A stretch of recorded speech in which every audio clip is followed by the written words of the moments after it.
ഉൽപ്പത്തി 1-ാം അധ്യായം. ആദിയിൽ ദൈവം ആകാശവും ഭൂമിയും സൃഷ്ടിച്ചു. ഭൂമി പാഴായും ശൂന്യമായും ഇരുന്നു. ആഴത്തിന്മീതെ ഇരുൾ ഉണ്ടായിരുന്നു. ദൈവത്തിന്റെ ആത്മാവ് വെള്ളത്തിന്മീതെ പരിവർത്തിച്ചു കൊണ്ടിരുന്നു. വെളിച്ചമുണ്ടാകട്ടെ എന്ന് ദൈവം കൽപ്പിച്ചു. വെളിച്ചമുണ്ടായി. വെളിച്ചം നല്ലത് എന്ന് ദൈവം കണ്ടു. ദൈവം വെളിച്ചവും ഇരുളും തമ്മിൽ വേർപിരിച്ചു. ദൈവം വെളിച്ചത്തിന് പകൽ എന്നും ഇരുട്ടിന് രാത്രി എന്നും പേരിട്ടു. സന്ധ്യയായി ഉഷസ്സുമായി 1-ാം ദിവസം.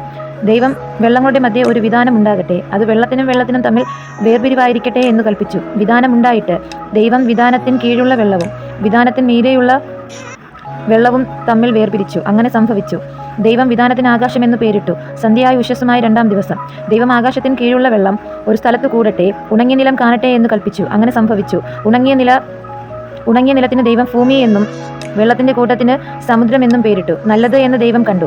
ഭൂമിയിൽ നിന്ന് പുല്ലും വിത്തുള്ള സസ്യങ്ങളും ഭൂമിയിൽ അതത് തരം വിത്തുള്ള ഫലം കായ്ക്കുന്ന വൃക്ഷങ്ങളും മുളച്ചു വരട്ടെ എന്ന് ദൈവം കൽപ്പിച്ചു. അങ്ങനെ സംഭവിച്ചു. ഭൂമിയിൽ നിന്ന് പുല്ലും അതത് തരം വിത്തുള്ള ഫലം കായ്ക്കുന്ന വൃക്ഷങ്ങളും മുളച്ചു വന്നു. നല്ലത് എന്ന് ദൈവം കണ്ടു. സന്ധ്യയായ ഉഷസ്സുമായി 3-ാം ദിവസം. പകലും രാവും തമ്മിൽ വേർതിരിപ്പാൻ ആകാശവിധാനത്തിൽ വെളിച്ചങ്ങൾ ഉണ്ടാകട്ടെ.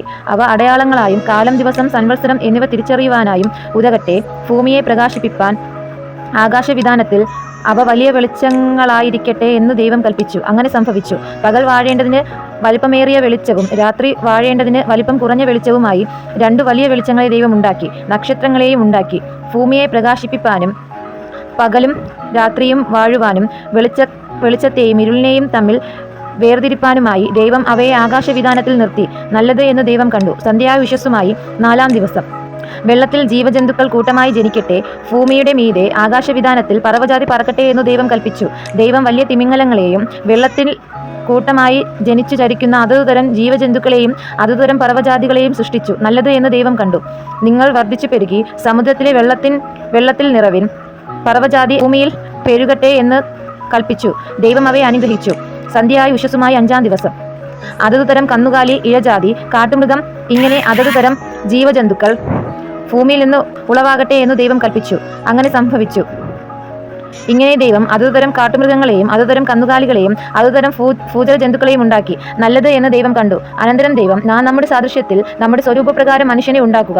അവ സമുദ്രത്തിലുള്ള മത്സ്യത്തിന്മേലും ആകാശത്തിലുള്ള പർവ്വജാതിയിന്മേലും മൃഗങ്ങളിന്മേലും സർവ്വഭൂമിയിന്മേലും ഭൂമിയിൽ ഇഴയുന്ന എല്ലാ ഇഴജാതിയിന്മേലും വാഴട്ടെ എന്ന് കൽപ്പിച്ചു. ഇങ്ങനെ ദൈവം തന്റെ സ്വരൂപത്തിൽ മനുഷ്യനെ സൃഷ്ടിച്ചു. ദൈവത്തിന്റെ സ്വരൂപത്തിൽ അവനെ സൃഷ്ടിച്ചു. ആണും പെണ്ണുമായി അവൻ അവരെ സൃഷ്ടിച്ചു. ദൈവം അവരെ അനുഗ്രഹിച്ചു. നിങ്ങൾ സന്താനപുഷ്ടിയുള്ളവരായി പെരുകി ഭൂമിയിൽ നിറഞ്ഞ് അതിനെ അടക്കി സമുദ്രത്തിലെ മത്സ്യത്തിന്മേലും ആകാശത്തിലെ പർവ്വജാതിയിന്മേലും സകല ഭൂചര ജന്തുവിന്മേലും വാഴുവിനെന്ന് അവരോട് കൽപ്പിച്ചു. ഭൂമിയിൽ എങ്ങും വിത്തുള്ള സസ്യങ്ങളും വൃക്ഷത്തിന്റെ വിത്തുള്ള ഫലം കായ്ക്കുന്ന സസ്യവൃക്ഷങ്ങളും ഇതാ ഞാൻ നിങ്ങൾക്ക് തന്നിരിക്കുന്നു. അവ നിങ്ങൾക്ക് ആഹാരമായിരിക്കട്ടെ.